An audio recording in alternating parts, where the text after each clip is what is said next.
Assalamualaikum warahmatullahi wabarakatuh. Selamat sore dan salam sejahtera untuk kita semua. Tabiun. Halo, perkenalkan nama saya Novita Indriani dengan NPM 2113022066. Saya dari Prodi Pendidikan Fisika, Fakultas Keguruan dan Ilmu Pendidikan Universitas Lampung. Nah, di sini saya akan berbagi atau memberikan tips-tips atau cara bagaimana cara mensosialisasikan nilai-nilai nasionalisme kepada generasi muda melalui media sosial. Nah, sebelumnya saat ini kita turut prihatin kepada generasi muda atau generasi milenial yang masih acuh tak acuh dengan nilai-nilai nasionalisme.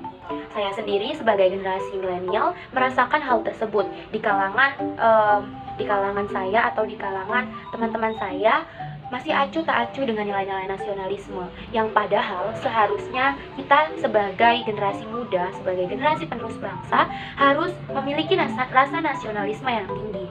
Sedih rasanya jika mendengar para generasi muda tidak menghargai upacara, misalnya upacara bendera yang seharusnya menjadi ajang untuk menghargai para pahlawan yang telah mendahului kita.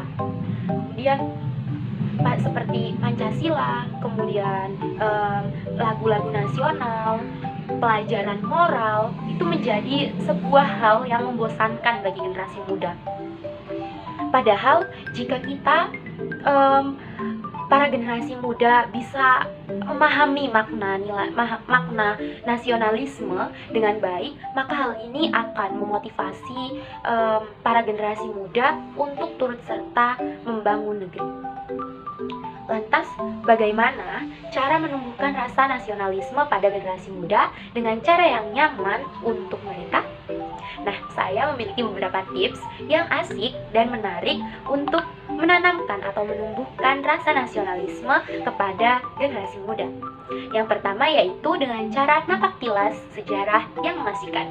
Nah, cara ini bisa dilakukan secara langsung kepada generasi muda atau generasi penerus bangsa, generasi milenial seperti kita ini, itu melakukan tapak tilas sejarah yang mengasihkan. Nah, salah satu cara ini menumbuhkan jiwa nasionalisme para generasi muda dengan melakukan tapak tilas sejarah, mengunjungi tempat-tempat bersejarah yang menjadi simbol perjuangan bangsa adalah salah satu cara yang bisa dilakukan.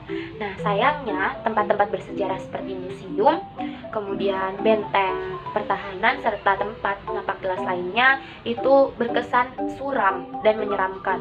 Sudah waktunya museum-museum perjuangan mempercantik penampilannya sehingga terlihat nyaman dan welcome bagi para pengunjungnya.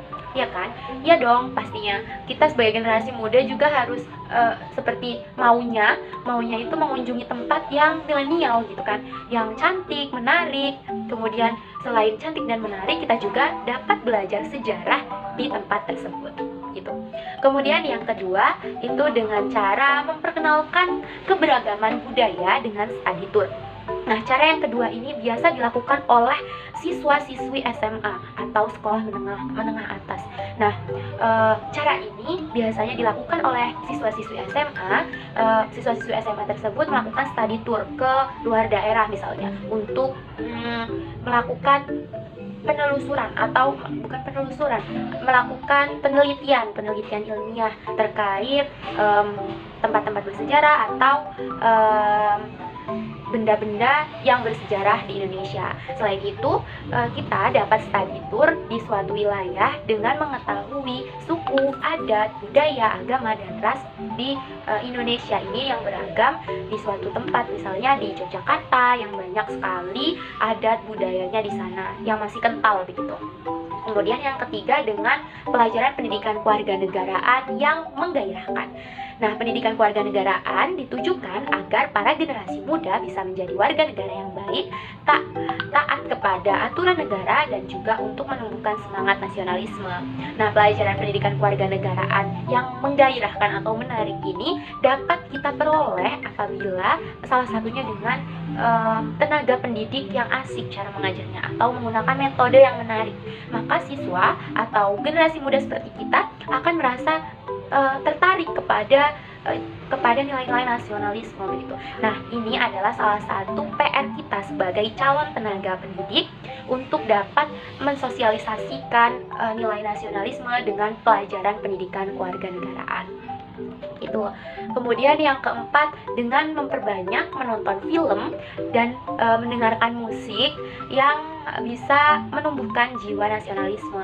Nah, cara ini adalah salah satu cara yang paling tepat pada masa COVID-19 ini kan, karena dengan cara ini kita dapat mensosialisasikan nilai nasionalisme dengan media sosial. Karena seperti menonton film, kemudian mendengarkan musik, itu kan dapat kita lakukan secara virtual atau secara sosialisasi secara virtual dengan memberikan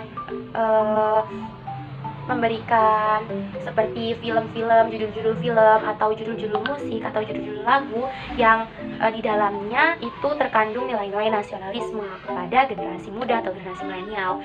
Maka hal itu akan generasi milenial akan merasa tertarik gitu, akan merasa tertarik untuk mendengarkan musik dan film yang kita sajikan gitu. Kemudian yang kelima, yang terakhir itu menggunakan produk-produk dalam negeri. Nah, ini dia. Biasanya generasi milenial itu sering menggunakan produk-produk yang dari luar negeri malahan. Itu terjadi karena apa? Karena generasi milenial merasa bahwa produk-produk dalam negeri itu lebih unggul kualitasnya daripada produk-produk dalam negeri. Padahal itu salah besar.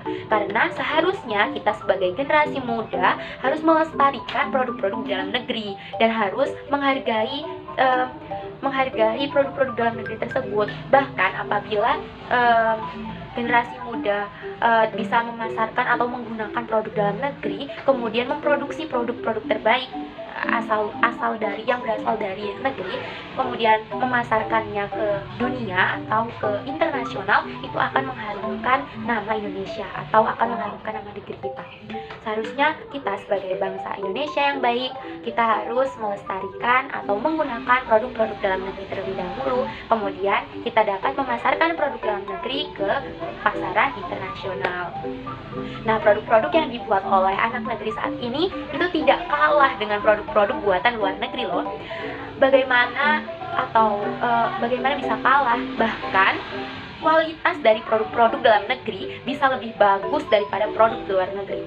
Generasi muda bisa menjadi sasaran yang tepat dalam kampanye menggunakan produk-produk dalam negeri. Jika produk-produk dalam negeri yang dipasarkan sangat bagus kualitasnya, para generasi muda akan berpikir untuk membeli barang buatan tidak akan berpikir untuk membeli barang buatan luar negeri yang tentunya mahal gitu, lebih mahal daripada produk dalam negeri. Nah, itulah tadi cara-cara asik dan menarik untuk mensosialisasikan nilai-nilai nasionalisme kepada generasi muda dan generasi milenial. Ya, cara-cara yang saya sebutkan tadi adalah cara-cara yang bisa kita lakukan langsung, ataupun ada pula cara-cara mensosialisasikan nilai-nilai nasionalisme dengan media sosial. Baik, terima kasih atas perhatiannya, semoga bermanfaat. Saya akhiri. Wassalamualaikum warahmatullahi wabarakatuh. See you.